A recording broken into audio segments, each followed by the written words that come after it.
Madam, আমার হয়ে গেছে। স্যার বাইরে অপেক্ষা করছেন, ওনাকে এবার ডেকে দিই। আচ্ছা, আমি বাইরে গিয়ে ওনাকে ডাকছি, কেমন? ঠিক আছে।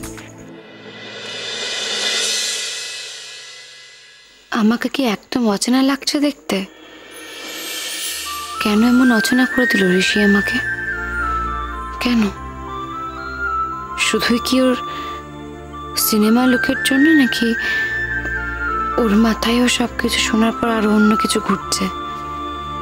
আমি তো কিছুই বুঝতে পারছি না। তবে আমার পক্ষে ভালোই হলো। আয়ুষের সঙ্গে যদি কখনো দেখাও হয়ে যায়, তাহলেও ও আমাকে চিনতে পারবে না। সোহা,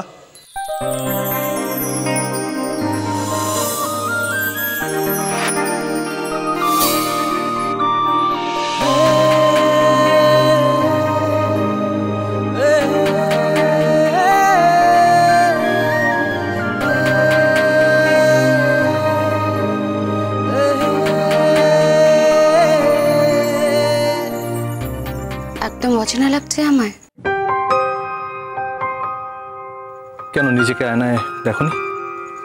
না, আপনি তো আমাকে আয়না দেখতে বারণ করেছেন। এখন দেখতে পারো।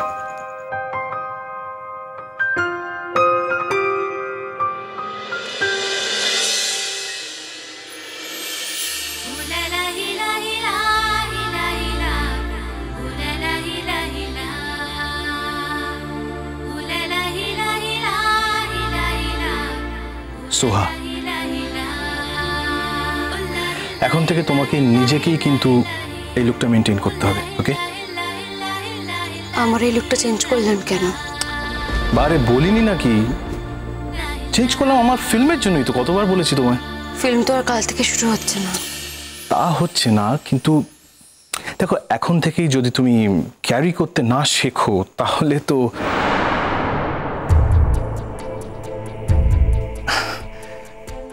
তোমাকে এই লুকটায় কিন্তু দারুণ মানিয়েছে সোহা।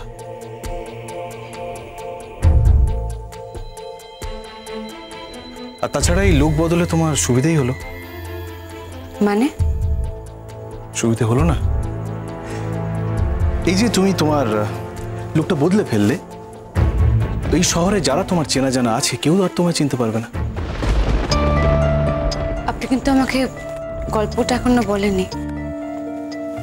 বলবো বলবো, গল্প বলার সময় চলে যাচ্ছে নাকি? তবু জানতে তো ইচ্ছে করে। আমি তো আর এর আগে কোনোদিনও অভিনয় করিনি, তাই আমার তো খুবই নার্ভাস লাগছে।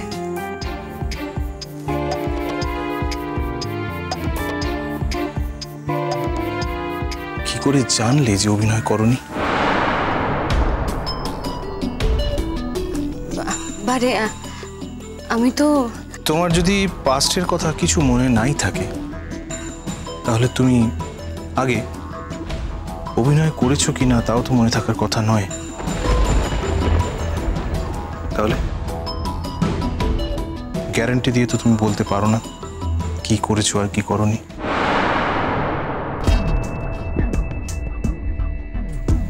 গল্পটা বলবেন? গল্পটা একটা লাভ স্টোরি। ও, আর হিরো কার কথা ভেবেছেন? মানে ঠিক হয়েছে কিছু? স্যার, মোটামুটি একটা ঠিক হয়েছে। তোমাকে তো বললাম সেদিন একজনের লুক টেস্টও করেছি। কে এসে? তুমি কাউকে চেনো? না, আমি আমি কাউকে চিনি না। আমি আমি কি করে চিনবো কাউকে?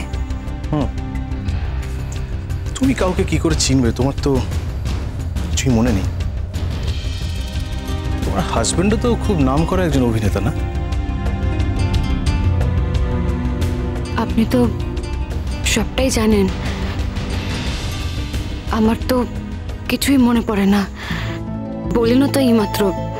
তাহলে বারবার এই এক কথাগুলো বলে আমাকে হার্ট করার তো কোনো মানে হয় না। না না না, আমি আমি তোমাকে হার্ট করার জন্য কিছুই বলিনি। আমি যা সত্যি তাই বলেছি। বাস। যে জীবনের কোনো অস্তিত্বই নেই আমার কাছে, কোনো স্মৃতিই নেই, সেই জীবনটা নিয়ে কথা বলা আর না বলা সমান আমার কাছে। ঠিক। আর তাই আমি ঠিক করেছি আমার ছবিতে আমি আয়ুষ কুমারকেই হিরো হিসেবে নেব।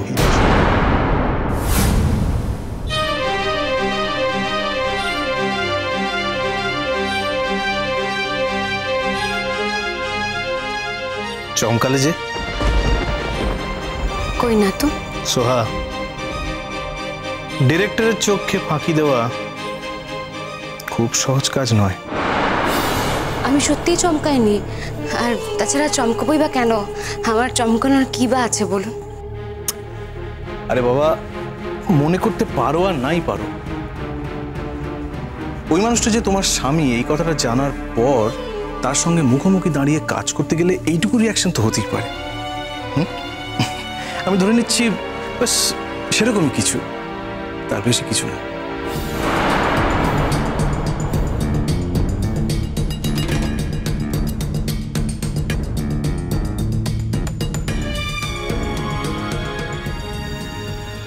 আর কোনো হিরোর খোঁজ পাওয়া গেল না? তোমার অসুবিধাটা কোথায় সেটাই তো আমি বুঝতে পারছি না। না, আমার কিসে অসুবিধা? তুমি ভয় পাচ্ছ যদি তোমায় চিনতে পেরে যায়, তাই না? আমি চাই না আমার কোনো অচেনা লোক আমার আমার সামনে নিজের পরিচয় এবং তার সঙ্গে তোমার পরিচয়ের কথা বলে, তাই তো? হ্যাঁ, তাই। শুনেছি কেউ যদি কাউকে গভীরভাবে ভালোবাসে তাহলে তার শরীরের যে কোনো অংশ দেখলেই চিনে ফেলে।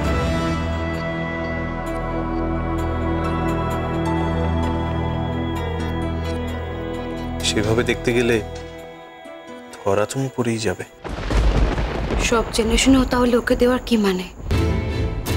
মানে আছে, মানে আছে সোহা, মানে আছে। এতদিনের নিজের ভিতর জমে থাকা যন্ত্রণা, অসম্মান, অপমানের শোধ নিতে পারবো, আর তুমি বলছো মানে নেই।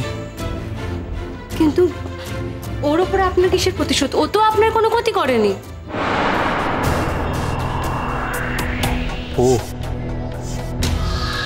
এই ও মানে তো তুমি তোমার স্বামীর কথা বলছো।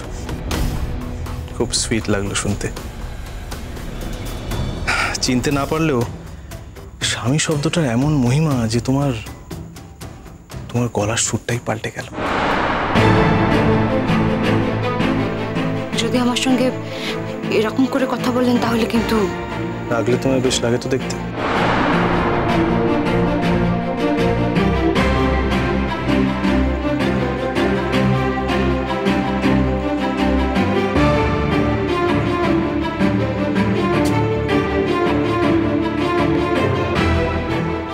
শোনো সোহা, এ কথা ঠিক, আয়ুষ কুমার আমার কিছু করেনি। ইনফ্যাক্ট আমি তাকে কখনো চোখেও দেখিনি। কিন্তু পরিবারের ঋণ শোধ বলে তো একটা কথা আছে না, এটা অনেকটা তাই। বাবার অপরাধের দাম ছেলেকে তো দিতেই হবে, দিতেই হবে, দিতেই হবে।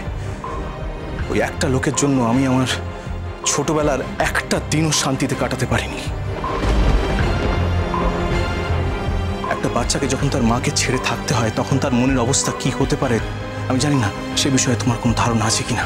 আর তারপর সেই বাচ্চার মা যখন তার নিজের স্বামীকে ছেড়ে পরপুরুষের হাত ধরে চলে যায় তখন সেই স্বামী সোশ্যালি কতখানি এম্বারাসড হতে পারে সেই ধারণা কি তোমার আছে? আচ্ছা ঠিক আছে, চুপ, আপনি শান্ত হন প্লিজ, প্লিজ শান্ত হন। I sorry, sorry. It's okay.